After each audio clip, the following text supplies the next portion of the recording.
माता की हात वरत करायचे आहे असे दोन्ही. भारत माता की, भारत माता की, भारत माता की. आज या ठिकाणी मी आपल्या सगळ्यांच्या साक्षीने पहिले सर्वप्रथम छत्रपती शिवाजी महाराजांना वंदन करतो. भारतरत्न डॉक्टर बाबासाहेब आंबेडकर यांना अभिवादन करतो. या ठिकाणी आमच्या अमरावती जिल्ह्याचे, महाराष्ट्र राज्याचे महसूल मंत्री, अमरावती जिल्ह्याचे पालकमंत्री आदरणीय चंद्रशेखरजी बावनकुळे साहेब हे विशेष आपल्या कार्यक्रमासाठी वेळ काढून की अपंग, अंध, मतिमंद, शेतकरी, शेतमजूर, घरकुलचे लाभार्थी या सगळ्यांना लाभ देण्यासाठी स्पेशल ते अमरावतीला आज इथे आलेले आहे. त्याबद्दल त्यांचं टाळ्या वाजवून स्वागत करा. या ठिकाणी मी मनापासून त्यांचं स्वागत करतो. उपस्थित राज्यसभेचे खासदार, माजी कृषी मंत्री आदरणीय डॉक्टर अनिल बोंडे साहेब उपस्थित आहे, त्यांचे स्वागत करतो. या ठिकाणी तिवसा मतदारसंघाचे आमदार राजेश भाऊ वानखडे उपस्थित आहे, त्यांचे स्वागत करतो. अचलपूर मतदारसंघाचे आमदार भाऊ तायडे उपस्थित आहे, त्यांचे स्वागत करतो. चंद्रकुमारजी जाजोदियाजी उपस्थित आहेत, त्यांचे स्वागत करतो. या ठिकाणी आमच्या जिल्ह्याचे जिल्हाधिकारी कटियार साहेब इथे उपस्थित आहेत, त्यांचे स्वागत करतो. महानगरपालिकेचे आयुक्त कलंत्री साहेब आहे, त्यांचे स्वागत करतो.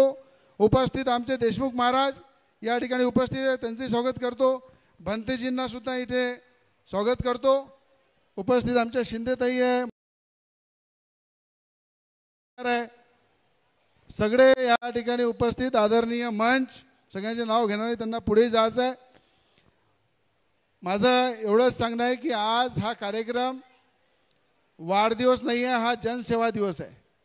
आणि दरवर्षी आपल्या जन्मदिवशी लोकांना काही देणं असते, लोकांना काही दिलं पाहिजे.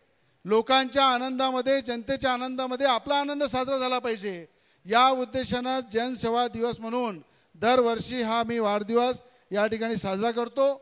आणि मला असं वाटतं की आज या ठिकाणी काश्मीरला जे झालेलं आहे, जो आज आतंकवाद्यांनी आपल्या हिंदूवर हल्ला केलेला आहे, त्या सगळ्या शहीद कुटुंबाला सुद्धा या ठिकाणी आपण श्रद्धांजली सुद्धा दिलेली आहे. त्या ठिकाणी त्यांना श्रद्धांजली नमन केलेलं आहे. आणि मी आपल्या या ठिकाणी जेवढे काही लाभार्थी आहे, घरकुलचे लाभार्थी आहे, राशन कार्ड आहे, PR कार्ड आहे, अनेक महिला बचत गटाला निधी उपलब्ध करून दिलेला आहे. आपल्या अमरावती जिल्ह्यामध्ये अनेक पालकमंत्री आले, अनेक पालकमंत्री गेले, पण अमरावतीच्या इतिहासामध्ये चंद्रशेखरजी बावनकुळे हे जे पालकमंत्री आहे, या इतिहासामध्ये पहिली नोंद आहे की त्यांनी जेव्हा जेव्हा एका महिन्यामध्ये 10 वेळा जिल्ह्यामध्ये येणारा पालकमंत्री पाहिला का तुम्ही? मी झालो असतो, मी असतो आलो, बाकी ठिकाणी फिरायला लागते ना. पण 10 वेळा अमरावती जिल्ह्यामध्ये येऊन या ठिकाणी प्रत्येकाला लाभ देणं, समस्या ऐकणं, त्या लोकांना न्याय देणं आणि प्रत्येक गोष्टीचा अभ्यास ठेवणं, कोणत्या लाभार्थ्याला काय पाहिजे, कोणत्या योजनेचा कसा लाभ दिला पाहिजे, असा सक्षम मजबूत पालकमंत्री आपल्या अमरावती जिल्ह्याला मिळालेला आहे चंद्रशेखरजी बावनकुळे. त्यांचं मी मनापासून अभिनंदन करील. जरी मी मंत्री झालो नाही तर मला समाधान आहे तुम्ही पालकमंत्री म्हणून इथं आले, कारण जे माझ्या मनामध्ये होतं तेच तुम्ही करत आहे. जे माझ्या मनामध्ये होतं तेच काम तुम्ही करत आहे. पण मला असं वाटतं मी मंत्री झालो पाहिजे, 6 महिनेच राहा तुम्ही, बाकी मला शब्द दिलाय लवकर म्हणून पाहिजे ना मंत्री. मी कोणाला वाटते हात वरती करा मंत्री झालो पाहिजे, वाटते ना. पण आपल्याला पूर्ण 5 वर्षही बावनकुळे साहेब मंत्री राहिले, पालकमंत्री राहिले, तर आपल्याला मंजूर आहे. असा पालकमंत्री मी सुद्धा माझ्या जीवनात पहिल्यांदा पाहिलेला आहे. आणि हक्काचा माणूस आहे. जे काम सांगितलं फोनवर तेव्हाच फोन लावतात, तेव्हाच त्याला कॉन्फरन्सवर घेतात. काम सांगतात, तो सेक्रेटरी असू द्या, मंत्री असू द्या की कोणी असू द्या, प्रत्येकाला लाईनवर घेऊन काम करणारा व्यक्ती हा मी सुद्धा माझ्या जीवनामध्ये पहिलं पाहिलं.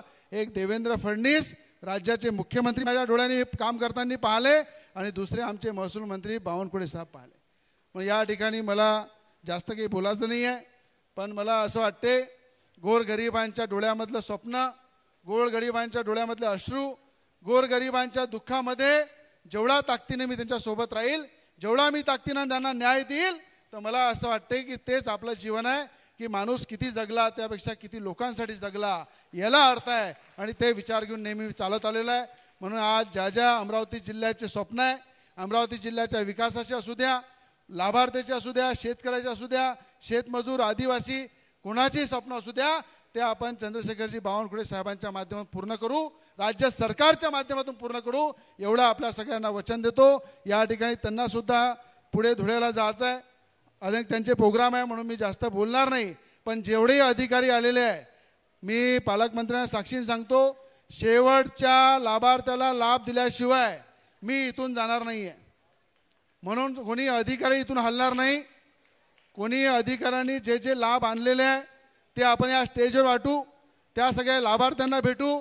म्हणून बावनकुळे साहेब जरी गेले तरी आपल्याला इथेच थांबायचं आहे, इथेच सगळ्यांना त्या ठिकाणी त्यांचा लाभ द्यायचा आहे, त्यांच्या योजनेच्या पूर्ण योजना तिथपर्यंत पोहोचवायच्या आहे. म्हणून मी स्वतः या ठिकाणी थांबणार आहे आणि सगळ्यांना आपापला लाभ देणार आहे. म्हणून कोणी इथून जाऊ नये, अधिकाऱ्यांनी जाऊ नये अशी विनंती करतो आणि आपल्या सगळ्यांना मनापासून शुभेच्छा देतो.